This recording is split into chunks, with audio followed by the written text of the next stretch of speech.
So you're the band medical director. Right. You're getting 3.5 million Spotify downloads. Right. Or what is it?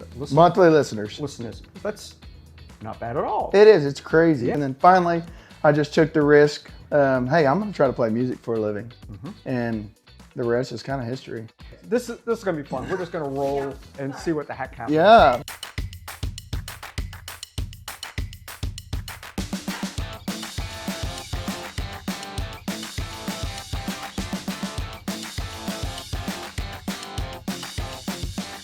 All right, today's a really good one, okay? We have, if you live in Oklahoma, you probably know this guy, Josh Meloy from Hennessey. That's right. Okay, and I just learned some things about him that not only is he a country rock star, is that a thing? Yeah. Country Hey, rock I like that label. Okay, country rock star, but he's also a registered nurse.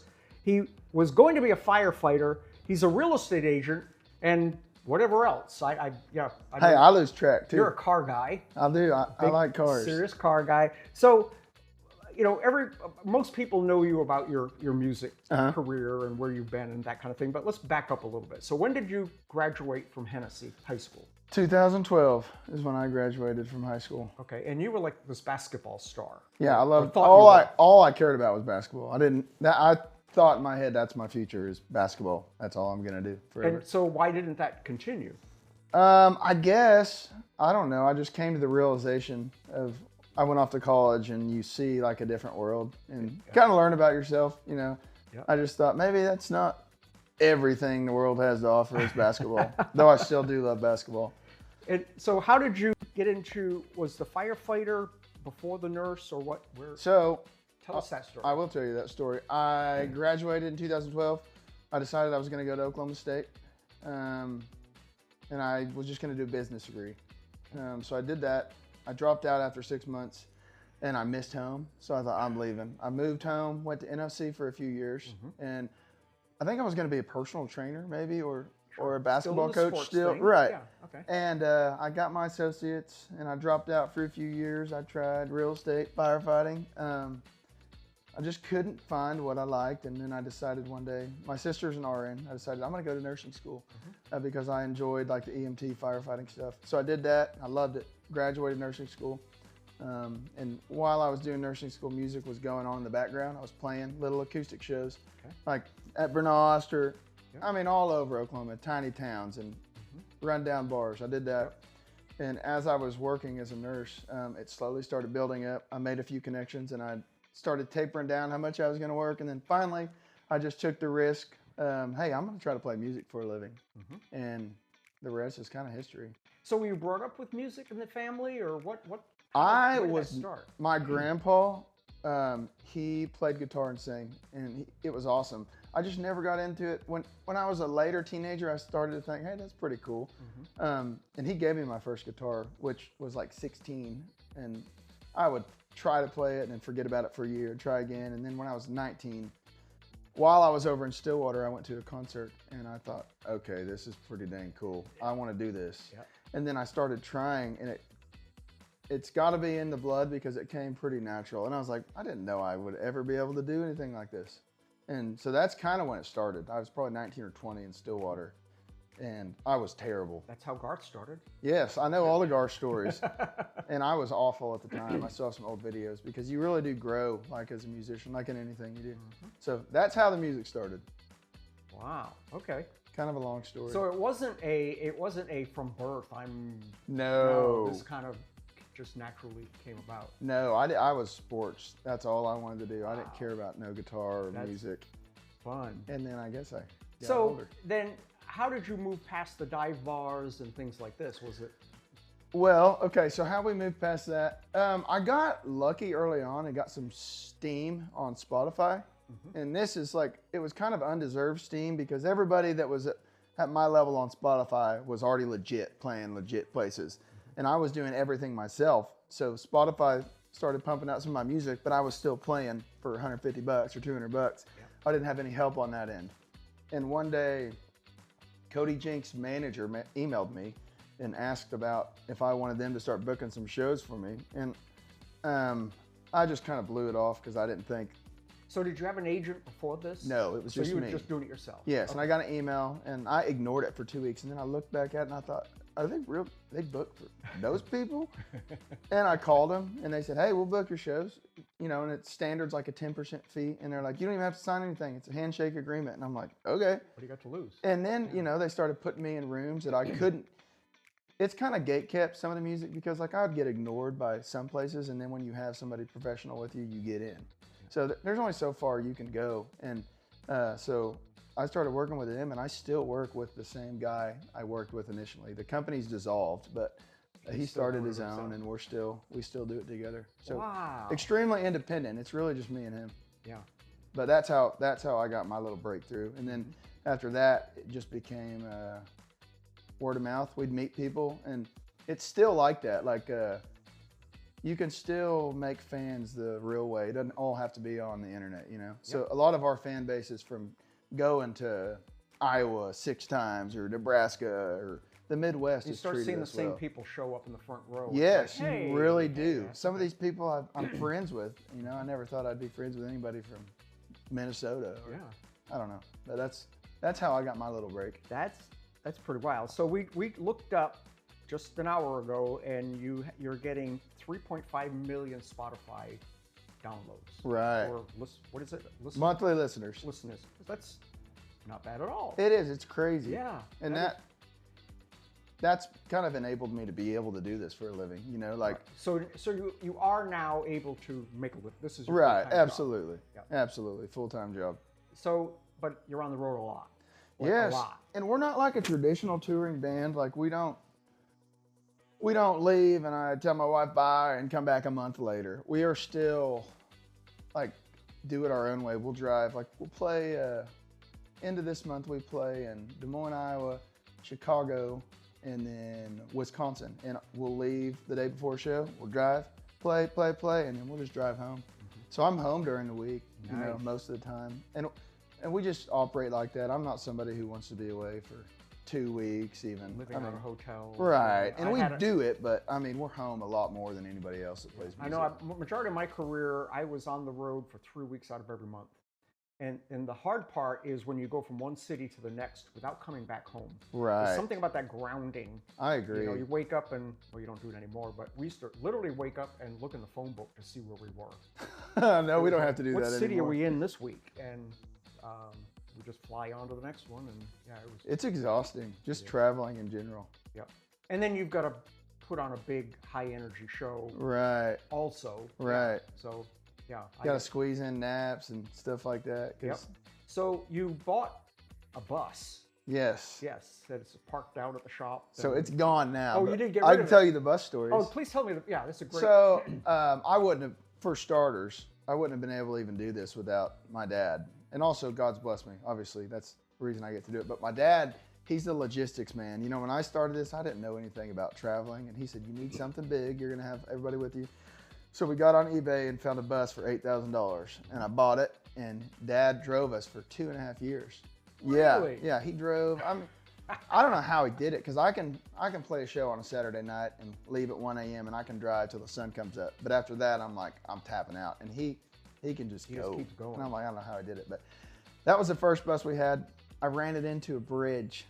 Oh no! Yes, it was a cool looking bus. It was. We were in, and man, it was. My buddy Terrell wrapped it for me down there. We were in Tennessee, and it was 1 a.m, leaving a show, traveling to another one, traveling through the Smoky Mountains, and this bridge was too low clearance. Oh no! And I'm not kidding you. It took the top off. And it was the craziest moment of my life. It almost got us stuck, and we just powered through it. And it was a sunroof, and we drove it. We drove it an hour to the hotel. Next morning, we went to Walmart and plastic wrapped the top, played another show, and then drove it home. You know, because renting a bus is astronomical. So we tried to keep expenses down, and we drove it for a year after that. And then did you put a new top on it? What did you do? On Cimarron Street, duct tape. I would park it down that street and. Everyone probably hated me because I would hate me for having a big old bus in the front of my house. But I plywood, lots of spray foam, sealant, and it worked for a year. Oh my gosh! So yeah, I've got some crazy stories in that thing. Oh. And now we have finally Well, then you got an RV. Yes, and wore that thing out. It was fun, but I kind of came to my senses and thought, let's just get a Mercedes Sprinter van and pull a trailer. Yep. And I didn't want to pull a trailer forever, and then I decided, hey, this is fine. It's easy. Yeah. So that's what we're riding in now, you know, because a tour bus, you wouldn't believe this, but for a touring band, they charge you about $25,000 a month to rent a tour bus. Oh my gosh. It's crazy. The only advantage, I guess, is you could sleep in it. Right. But and other than that, I have trouble sleeping anyways, anywhere. So I'm like, what's the point? So that's what we're doing right now. And I'm enjoying it. awesome. So yeah, so that's the vehicular history in the band. Now I've seen pictures of you with a plane. We did get a private plane. Yep. It was, where was the show? I can't even think. A man hired us in Illinois. He has his own polo club. And it's just his hobby. I think he's got a lot more money than anybody I've ever met. Yeah. And I wasn't going to do it because we had the weekend off, and I thought, we're not going to do it. And then he threw out a pretty big number, and I'm like, okay, we might have to do it. Yeah. And we're still debating, and he says, I'll even fly my private jet down there and pick you guys up. And I thought, I'm going to die if I get on this private jet. And I wasn't going to do it. I was going to send everybody. Yeah, there's too many Rockstar stories. Right, because I'm paranoid. And I'm like, hey, I'm not going to take this opportunity away from you guys, but I think I'm going to fly commercial. And then finally, my dad decided he was going to come, and I said, okay, I'll fly with everybody. Let's do it. And it was the coolest thing I've ever done. Yeah. It was incredible. Yep. And we got to fly back home. And there was no turbulence. Yeah, no TSA, no nothing. Get on the there was drinks on the plane. They didn't care. I mean, it was awesome, man. Oh, that is pretty fun. And then you have some people from Hennessey on your crew. I do. So what do they do? What's their role? Caden Mitchell. And by the way, he showed up without an entourage.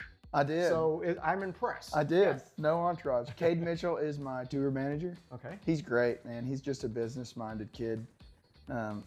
Well, he had businesses at like 7 years old. So right, right. So we're similar like that. I've always been kind of like that too. And then my buddy Lupe Ruiz, he grew up in Hennessey. He was selling insurance, and he's like a dreamer like me. And he's like, hey, I'll come be your photographer. So he just quit his job, came on full time, and that's what he does. And I've seen some of his work. Yeah, he's amazing. Wonderful. Yes. He makes you look like a rock star. He does. And I've met people that have photographed for years, and I don't know. He just got something. He's just very good at it, and it's something that has to come natural. Yes, I think I agree with that.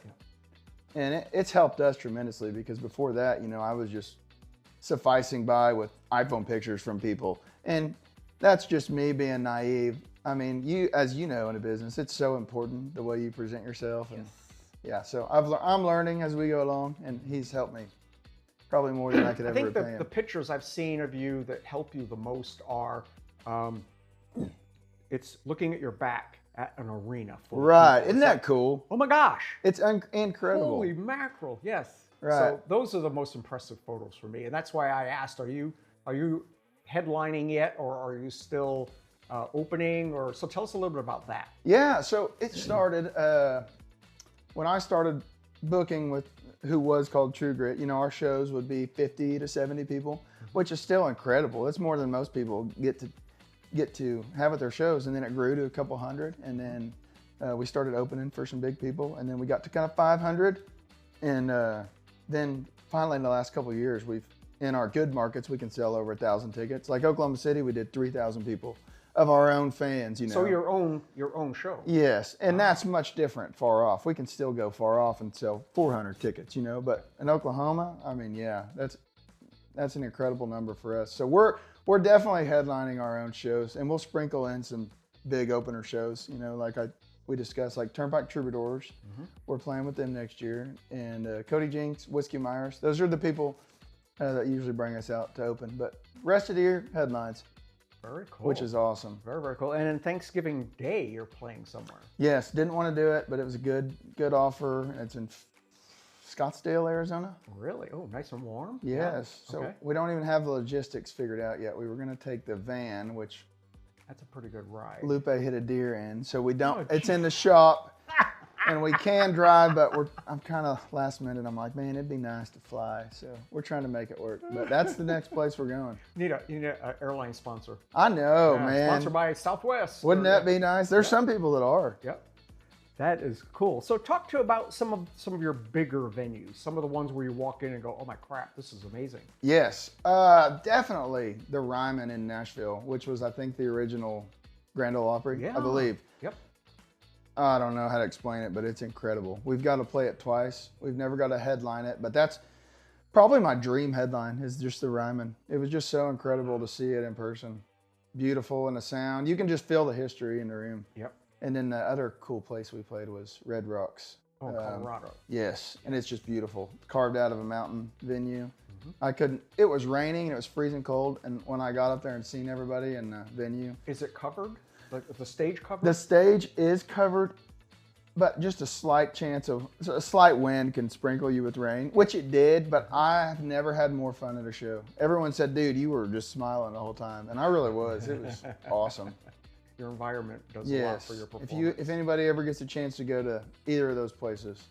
Wow. Yeah, it makes it worth it. That is pretty cool. So I understand that although you're pursuing music, it's not the big thing. Right. What's your big thing? Where is that? I don't know. I'm such a homebody. I just like being home. Like, I'm not your typical musician. Like, I don't know. A lot of musicians are like almost hippie musicians that only care about music, you know, which I've learned, which is hilarious because it's just not me. You have a life. Right, You have right. a family and kids. Right. And, So I guess I just like that. I just enjoy other things. I love music. It's what I do, and it's definitely become a part of who I am. I just wouldn't say it's, you know, I'm not like your traditional famous musician that you've probably interviewed people that are music only, and that's what they've done their whole life. They were born to do. I just kind of found this by chance.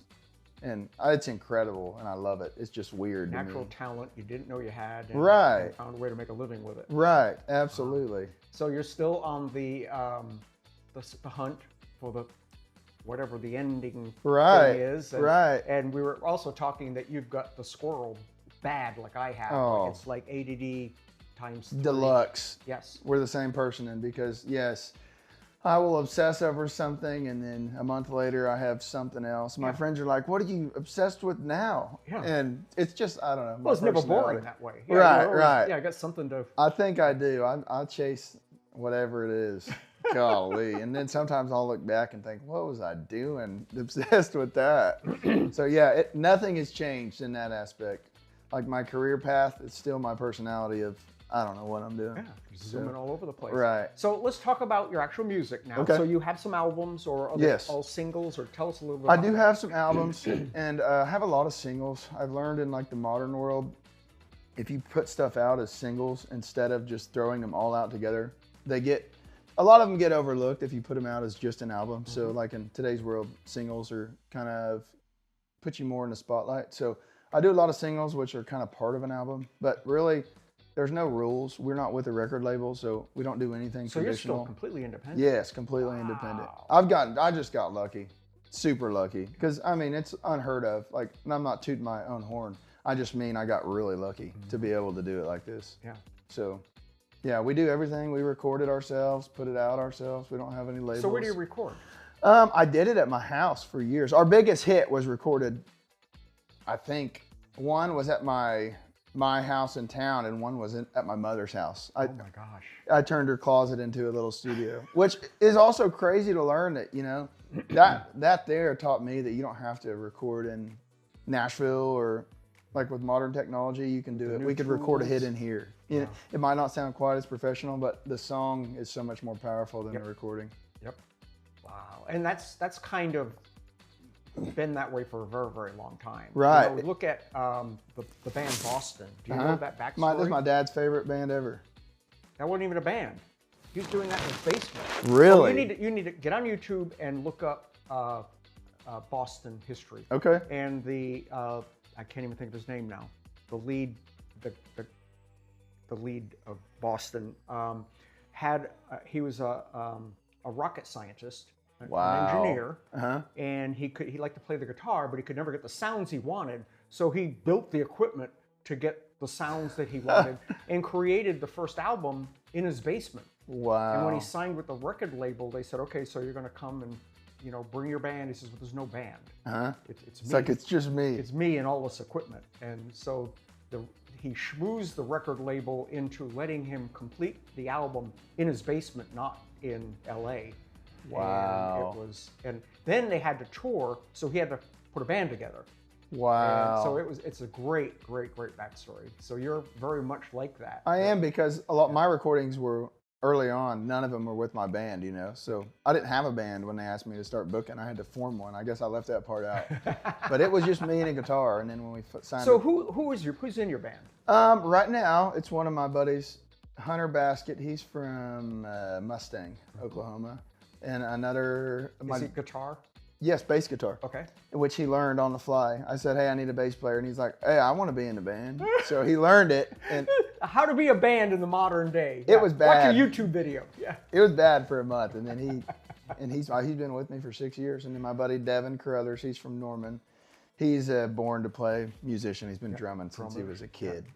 Yeah. And my friend Zach Holliday, he's originally from Philly. And he served in the Army for 10 years, wound up in Lawton, so that's where he lives right now. Awesome. So that's us right now. So they're all close by anyway. Yeah, all living in Oklahoma, guys. Yeah. Amazing. Yeah. This is a great story. Well, I'm so excited for you.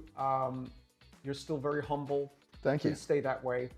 And it's fun to, with your new fame, to see you around town, driving around in your Mustang or something, and it's pretty cool. Hey, I will probably, I mean this, I'll probably never move. I love Hennessey, and I like small towns, and I'm a homebody. You need a homecoming concert someday. That's right. Hey, I want to do something. Yeah. We've definitely talked about it.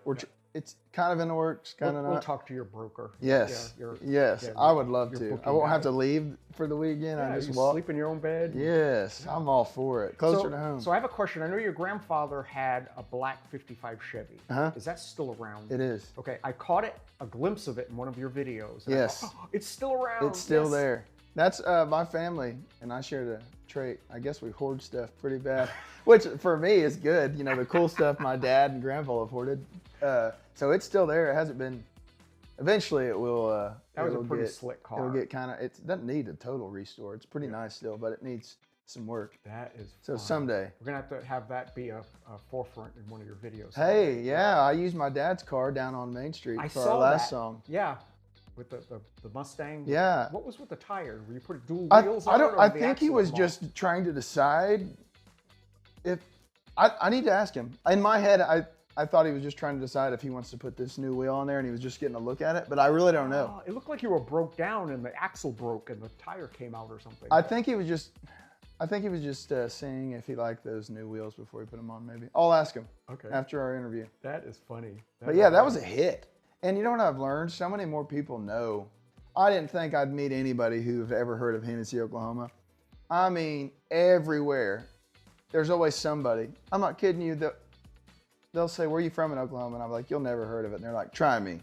And I say, Hennessey. And they're like, yeah, I worked in O'Keene and I'm like, what? Yeah. And it happens more often than not. It's bizarre. The world is small. That is cool. Well, Josh, you're making Hennessey proud. Thank you, Jack. I'm so happy you got to hang out today and learn a little bit more about your story. And we were talking before we started that a lot of people notice a star, like, wow, he came out of nowhere. Forget about the 20, or they didn't even know about the 20 years it took to get there. Right. And so I'm hoping you're getting closer to the... Yes, we had some rough times. You almost try to keep it out of the spotlight, but oh man, we slept 5 or 6 of us in one hotel room, and we ran around to California without air conditioning in that bus. We've done it the way, I'm a penny pincher, but you got to be if you're going to make it, because it's expensive to travel.